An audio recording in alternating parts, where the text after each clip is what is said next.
Well, good evening and welcome to Town Talk. I thought my partner would be here tonight, but obviously he didn't make it. Probably because he works on a road, and let me tell you, getting around today is not easy. The traffic is horrendous, especially when you get near any shopping centers. I can't believe that so many people wait until the night before to buy their Thanksgiving Day dinners. I mean, it's unbelievable. You go by the Shaw's Plaza and it's mobbed. I mean, did you forget to buy the turkey? And good Lord, I mean, this is unbelievable amount of traffic out there, and it jams up everywhere. And I know anybody's on the road. I remember working on a Wednesday up on the North Shore and leaving around 3 o'clock to get home. 128 was bumper to bumper. You couldn't get on the Mass Pike. It was bumper to bumper. I said, I'll go to Route 16. That was bumper to bumper. It took me about 4 hours to get home from Salem, which normally would take me about an hour and a half. Took 2 hours. It took me 4 hours, and it was all the way home. It was bumper to bumper. Yeah, I mean, everybody's moving. I guess it's not the airlines that have the biggest travel day on the day before Thanksgiving. It's the highways where the biggest travel is, because a lot of people are just traveling between communities, maybe between states. Not enough that they want to they have to fly. There are a lot of people flying, but for the most part, people are driving to the other locations, and it's mobbed out there. And of course, gas prices are down a little bit, so people are willing to drive. Well, we're going to do a brief show tonight because I'm all alone, and there's probably not too many people watching. They're either preparing dinner for tomorrow, or they're at the football game tonight, which is on tonight. And the reason that is because of the fact that tomorrow it's going to be colder than a day in January, you might say. And I want to say, hey, Al Gore, where's the global warming? Come on, we need some global warming. How can you tell me that the northern ice cap is shrinking when we get the cold air from there and it's coming in at 18 degrees? If it's 18 degrees down here, what is it up there? Something like 8 below zero or something? And you're telling me the ice cap is melting with 8 below temperatures? Come on. You know, you got to get over it. Well, now they say it's climate change. Well, then is it getting colder? Huh? The ocean's going to freeze? They're not going to rise, they're going to freeze? I remember back in, around 74, 75, when, I think it was 74, we had it was so cold that the ocean froze down in Hull, Massachusetts. Taking a ride down there, and you could see the ocean froze solid. It was so cold. And Time magazine did an article about the new ice age. So, this is nothing new. These things have been happening for years. We have extremely cold spells, and then we have some warm spells. We had, it was pretty warm in August. Air conditioners ran like crazy. We had a good spell of it. But yet, now we're in November. We already had a snowstorm. In mid-November, we had a good-sized snowstorm. We got more coming. We got cold like you read about. Come on, I do remember as a kid having cold days in November, and I remember having warm days. I remember some Thanksgivings being quite warm. So who knows what's going to happen. Okay, if anybody wants to call, you better call quick because we're going to be going off the air.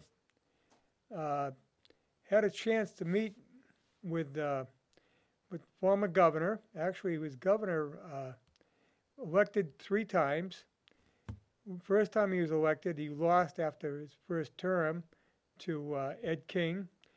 got reelected, beat Ed King, and then served 2 terms in a row, and then ran for president. And while he was governor, he ran for president in 1988. He was the Democratic nominee for president, and we're talking about Michael S. Dukakis, who still lives in Brookline. He was out here for the Blackstone Valley Chamber annual breakfast and board of directors meeting held at the Pleasant Valley Country Club, and I had the honor of getting an interview with him, and we had a good interview. He is a former member of the board of directors of Amtrak, so his big thing is transportation and commuter rail. And he was telling me how in the interview we talked about the fact that I brought up, we need a commuter rail between Providence and Worcester. I think it would work well. And he pointed out, you don't want to put in you want to use the same rails that are there. And the reason for that is it goes through every town. Railroads pass through every single town. All the towns back when the railroads were doing well had their own railroad station. So that makes it possible to link the towns and make it easier to commute. And I remember as a very young lad, probably was around 4 years old maybe, and it's I remember it well because it was a memorable experience. Catching the train in Rockdale at the Rockdale station, and believe it or not, there was a rail station there. There was a platform there for a long time, even after they took down the station building. But my mother and my brother Tom and myself and my Aunt Marie, we got train tickets at the railroad station and boarded the train and took the train down to Woonsocket to go shopping. So, I mean, it was not an uncommon thing back then, but then the train, and actually there were 2 sets of rails going north-south.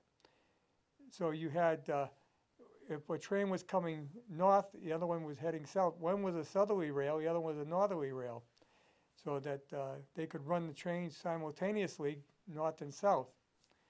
And but they did take out the second rail, but the bed is still there, obviously, but the rail is gone now. They've taken it out, and it would be pretty expensive to put it back in. But the P&W, Providence and Worcester Railroad, runs most of their freight at night. So that leaves the track open during the day where you could run a commuter rail. Now, no private railroad is going to do it because the way I understand it, because of liability insurance and things of that nature, it's not a profitable venture to move people on rail. They don't make any money at it. They never really did. But it's a thing that's why you have to have a company like Amtrak come in, or the MBTA, and actually run the system. So, I mean, that's something. You see all the traffic on 146 in the morning. It might help to take some of that traffic out. People do like taking the train. If you go to the train station in Grafton, you'll see that parking lot is filled to capacity every day. So those aren't people just parking their cars there for the day. They're taking the train into Boston because it's a much easier way to commute in. And actually cheaper in the long run because you're not running a car, you're not putting all that mileage on, burning up all that gas, trying to get into the city, which can be quite harrowing in the commuting hours. Here you got a direct route right in.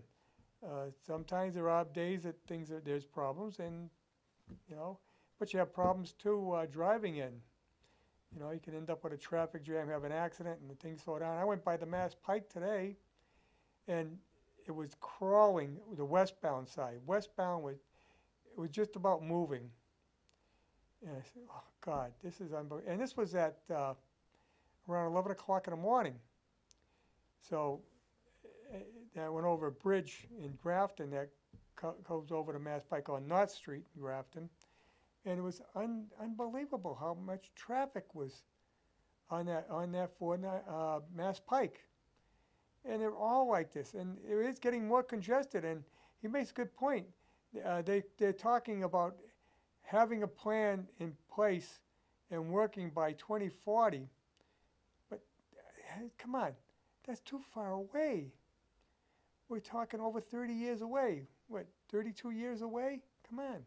We can't, 22 years away. We can't wait that long. Of course, the former governor is 85 years old. He's saying, I don't think I'll be around in 22 years. I'd be 100, he'd be up over 100 years old. So he doesn't figure he'll see it. He'd like to see it happen sooner. Another point he made was South Station and North Station in Boston don't connect. Now, because of that, if you're commuting in from the south, you get to South Station, you work in the north end, or down in the commercial district, something like that. You got to actually get off the train, then go up and get on the MBTA or a bus or taxi or whatever to get to work. Whereas if you could go right into North Station, if you worked in that area, you'd be all set. You get off the train and you go right to work, and if you work in that area. Same with if you're coming in from the north, you can't connect into South Station. So if you work in the south part of the city, you got to once again commute through the city to get there. We're not talking that much of a distance.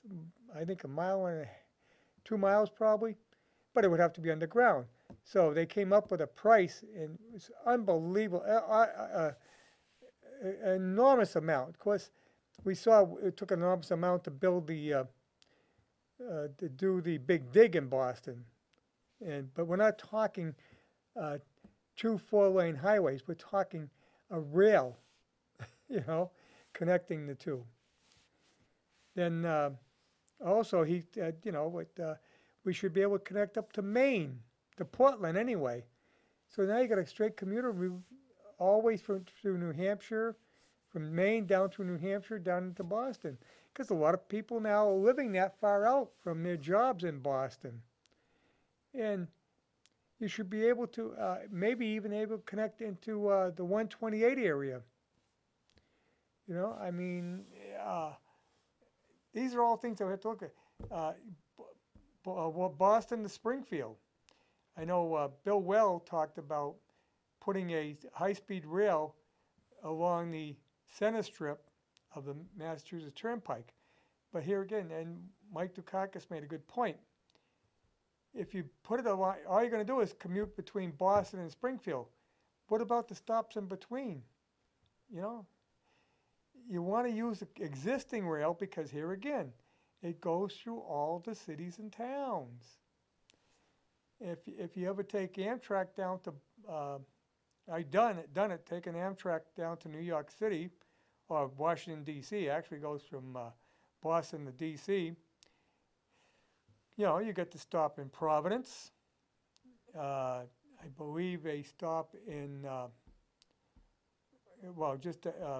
trying to think of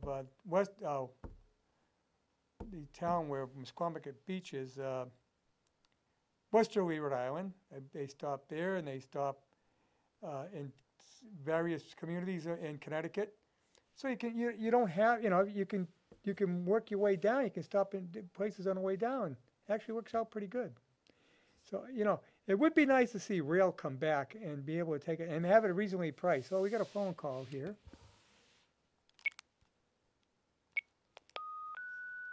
Go ahead, call. You're on. Hi, Harry. How you doing? I wanted to make sure you got at least one call. Okay. It's tough when you're by yourself. It is. I know that myself, that when that situation, it's tough. But anyway, did Mr. Dukakis come there in a military tank, or? No, No, okay. He learned that lesson, huh? Well, they showed a picture of him during his speech, holding a sword, and I forgot exactly, and wearing a three-corner hat. And I says to I was sitting next to Rod Lee, and I says, you know, he doesn't learn. That's what killed him in the campaign. Yeah. He looks goofy when he does that. A little bit. And Somebody he's a very sharp guy, I'll tell you. He's 85 years old, and he's sharp as a pin. Yeah. Oh, amazing. You know, I didn't agree with him on a lot of things politically. Welcome to the club. But it doesn't mean I can't get along with the man. Nope. I had a great interview with him. Very, very nice person. First time I met him, very cordial. Very easy to talk with. I'll be playing that interview at 6 a.m. Sunday on WCRN. That was the interview was for.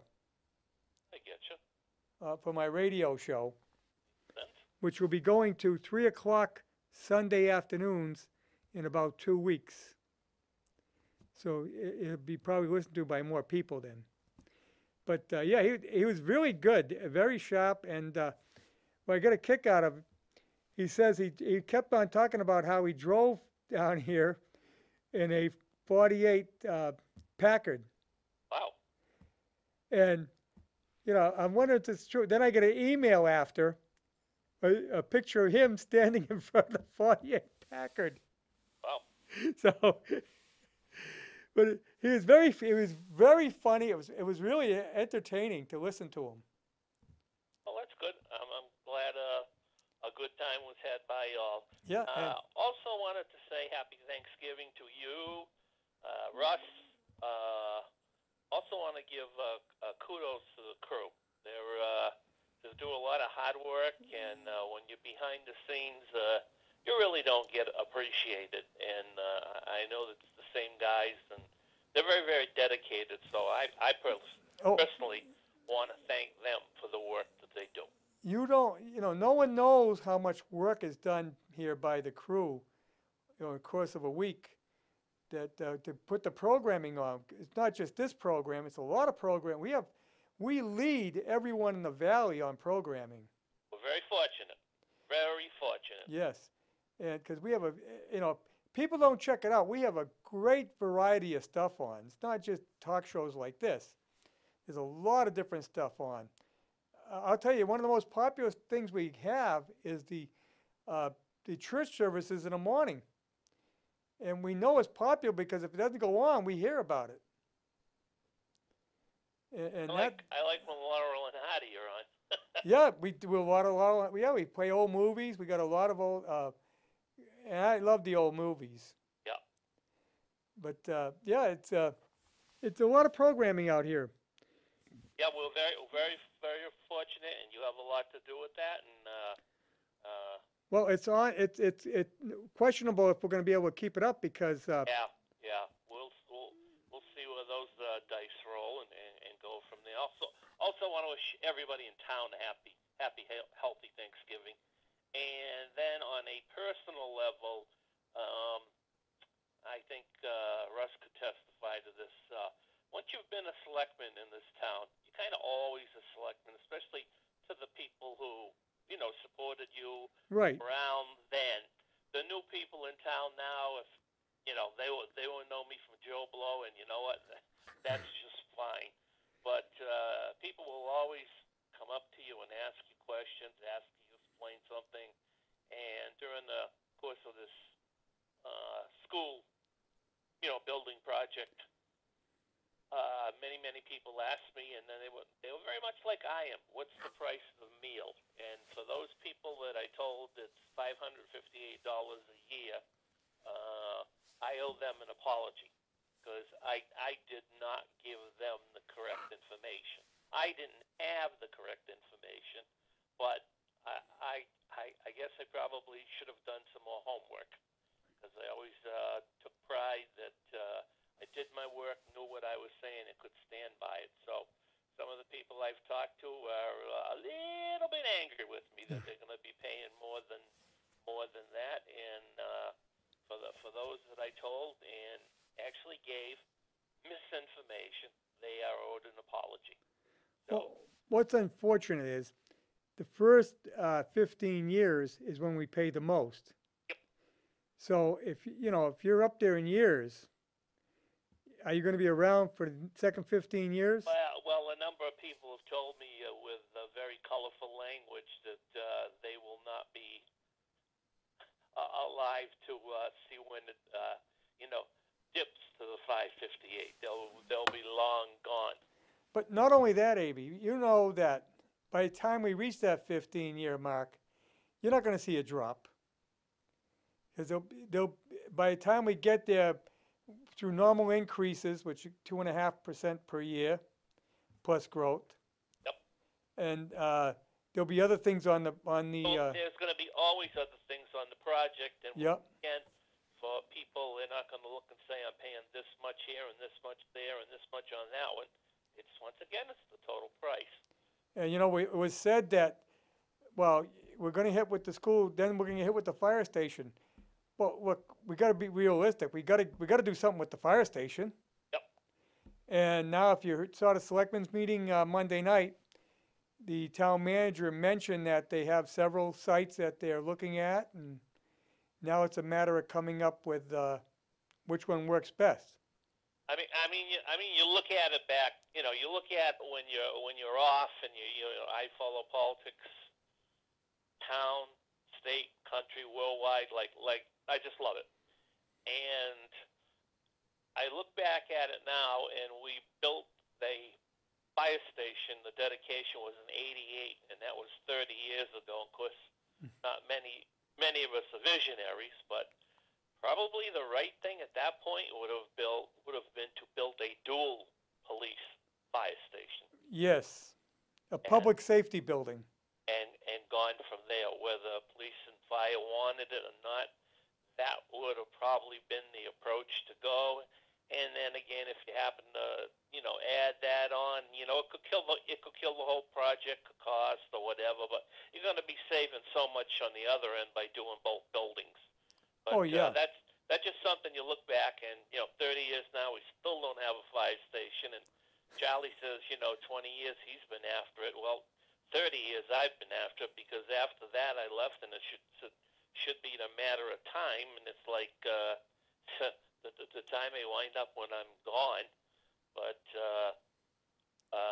wish we'd had the foresight to have done it then. So, and I'm gonna let you go with this one. I didn't see the program live last week, but I did see the replay, and Russ was explaining about the evacuation from the schools, and that they had to put holes in the fence and clear pathways or whatever.